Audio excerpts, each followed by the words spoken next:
Hello, everyone. Welcome back to Recap Flicks. Today I'm going to recap a 2021 mystery thriller movie titled Last Night in Soho. The movie begins by showing us a young lady, Eloise. Eloise loves fashion so much that she has made it her dream to become a fashion star. She walks around her room while trying to mimic herself when she becomes famous. As she does so, she knocks down a picture of her mother and grandmother. Turns out Eloise's mother terminated herself when Eloise was 7 years old, and her grandmother has been taking care of her ever since. Eloise looks in the mirror and sees her mother smiling at her. Just then, Eloise's grandmother calls out to her. She gives her a letter that has just been delivered by the mailman. Eloise opens the letter and realizes that she has been accepted into the fashion college located in London. Eloise is very excited and starts packing up the things she needs. While packing, her grandmother keeps begging her to be careful because London is a whole different place. It is revealed that Eloise's grandmother is aware of the fact that Eloise sees her mother in the picture. Eloise promises her grandmother that she will be of good behavior and take good care of herself. Soon afterward, Eloise is on her way to London. Getting to London, Eloise hires a taxi to transport her to the school's dormitory. She starts getting weird and inappropriate feelings from the cab driver, and Eloise is forced to get down halfway. Eloise then finds her own by trekking to the dormitory. She enters the dormitory and is welcomed by her roommate, Jocasta. Jocasta asks Eloise some questions about where she is from and what she likes to do. However, Eloise soon gets the feeling that Jocasta is mocking her. Jocasta also talks rudely to Eloise in the presence of her friends. Later on, Jocasta urges the girls to attend a party, and Eloise reluctantly follows them. Eloise leaves the party when she hears how the girls talk dirty about her. Upon leaving the party, Eloise takes a walk down the street, but she notices a silver-haired man staring at her. Later on, Eloise wakes up when Jocasta brings a man into the room. Eloise is forced to leave the room and sit in the common room. While there, she is approached by another student, John. John tries to be friendly, but Eloise is not ready for his jokes. Shortly afterward, Eloise sleeps off on the couch. The next morning, Eloise wakes up and realizes that she is late for her first lecture. She quickly gets ready and runs to the lecture hall. After the lecture, Eloise lies to her grandmother that she is comfortable in school. While making the call, she sees a poster about a vacant bedsit in the Soho neighborhood. She calls the number on the poster, and an elderly woman, Miss Collins, answers. Later that day, Eloise locates the apartment and is welcomed by Miss Collins. Miss Collins tells her all the rules she needs to know, and Eloise says she is comfortable with them. Eloise enters the room and says the setting is perfect for her.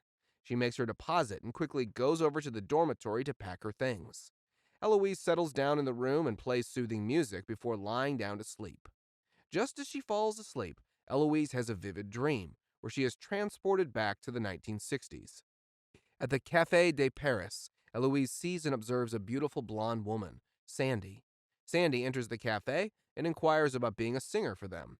The bartender tells Sandy to meet up with the manager, Jack. Jack immediately grows a liking to Sandy. He tells her that the restaurant already has their top singer, but he can arrange an audition for her at another restaurant. The duo shares a dance before taking it to another level behind the restaurant. After a short makeout, Jack tells Sandy he is ready to drive her home. Sandy's home appears to be the same bedsit as Eloise's. Before leaving, Sandy promises to see Jack the next day. Shortly afterward, Eloise is awoken by her alarm. Getting to school, Eloise starts making a design based on the dress Sandy was wearing. Jocasta comes to tease Eloise and discovers a love bite on Eloise's neck. Eloise realizes the bite is from her dream about Sandy. After school, John invites Eloise for a night out, but Eloise says she is busy for the night. That night, Eloise goes to sleep and wakes up in the dreaming world again. Jack picks up Sandy at her place, and the duo drives over to a Soho nightclub. Sandy performs in front of the owner, and he is amazed by her elegance. After the audition, Sandy thanks Jack for getting her a gig, and she starts a relationship with Jack. Back in the waking world, Eloise gets inspired by Sandy, and she dyes her hair blonde and changes her fashion style to match Sandy's. While buying some dresses, Eloise discovers that everything she is seeing in her dream happened in the neighborhood. She realizes that the nightclub Sandy worked in is still in business. Eloise visits the nightclub and asks if she can get a job at their pub. The manager agrees, and Eloise is hired as a bartender at the club. Upon leaving the club, Eloise is approached by the silver-haired man. Eloise feels uncomfortable and quickly leaves. As the dreams continue, Eloise discovers that Sandy is not living her dream life. She is now working as a backup singer and performer for the lead singer at the club. Sandy is also pimped out to men by Jack. Sandy doesn't feel comfortable, but Jack keeps forcing her. He tells her that she needs to sacrifice her body if she wants to receive favor amongst the rich folks.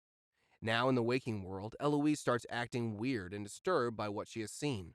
While working, John visits Eloise and tells her that he is available whenever she wants to talk. That night, Eloise tells her grandmother that she is no longer staying at the dormitory and is now working at a pub. After the call, Eloise is approached by the silver-haired man again, and Eloise starts getting disturbed.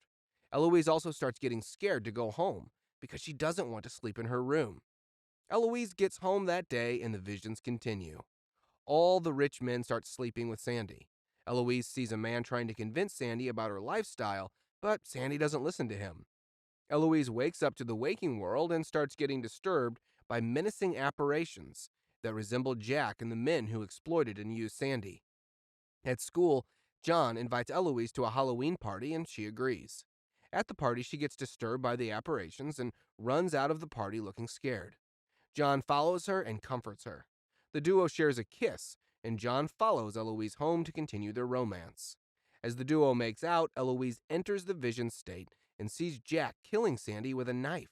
She gets scared and starts screaming, which causes Miss Collins to wake up. Miss Collins chases Jack out of the apartment and calms Eloise. Miss Collins asks Eloise if John hurt her, but she says no.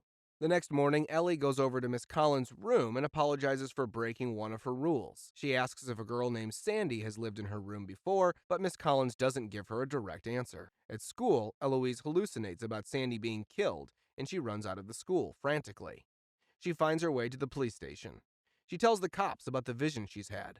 Eloise also tells the cops that the silver-haired man is Jack, because he has always followed her around since the day she changed her hair to Sandy's style. However, the cops don't take her seriously and only attribute what she is feeling to Eloise adjusting to a new environment. In order to prove that she isn't crazy, Eloise tries to find newspaper reports about Sandy's murder. While going through the reports in the library, John arrives and says he's been looking for her. John agrees to help Eloise in her search for the truth. As Eloise goes through the reports, she discovers that there's no report of a missing woman, but there are several reports of missing men. Suddenly, Eloise gets overwhelmed by the spirits from her vision and she starts running around the library. She gets tired and says enough is enough. As she is about to stab the spirit, John holds her hand and Eloise comes back to the reality that she almost terminated Jocasta. Jocasta gets angry and says she needs to inform security, but Eloise runs away before Jocasta or security will show up. Eloise then makes her way to the pub where she works. She meets the silver-haired man there. Eloise accuses him of terminating Sandy, but he denies it. As the man leaves the pub, he is knocked dead by an oncoming taxi.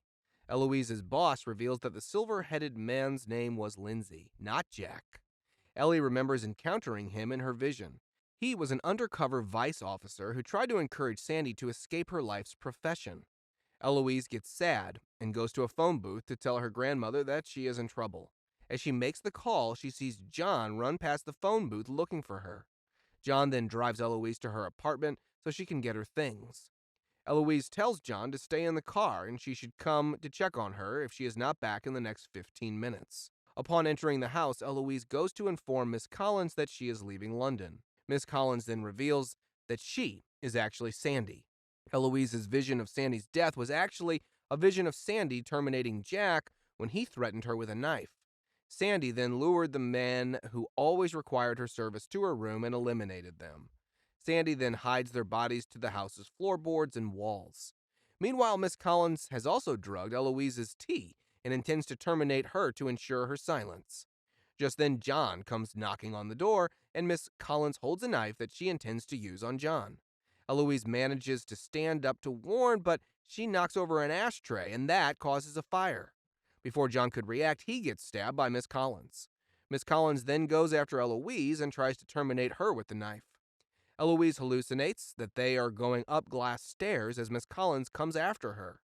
Just then, Eloise summons her strength and knocks Miss Collins down the stairs. Eloise crawls into her room and locks the door.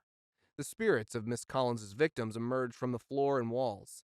They beg Eloise to terminate Miss Collins, but she refuses. Miss Collins enters the room and is surprised to see the spirits. She is struck by Jack's ghost. With the police outside, Miss Collins attempts to terminate herself, but is stopped by Eloise, who tells her she understands why she terminated the men and begs her to live. Miss Collins, as Sandy, tells Eloise to save herself and John. However, Miss Collins stays in the building as it burns down. Believing they will die in the fire, firefighters enter the building and save both John and Eloise. Medical personnel arrive on the scene and attend to the duo. Months later, Eloise enjoys success as her designs are showcased at the end of the year fashion show. She is congratulated by her grandmother and John, who now appears to be her boyfriend. Eloise sees her mother's spirit in a vision of Sandy in a mirror. Eloise's mother smiles at her while Sandy waves at her and blows her a kiss. Thanks for watching, guys. Don't forget to like and drop a sub on the channel.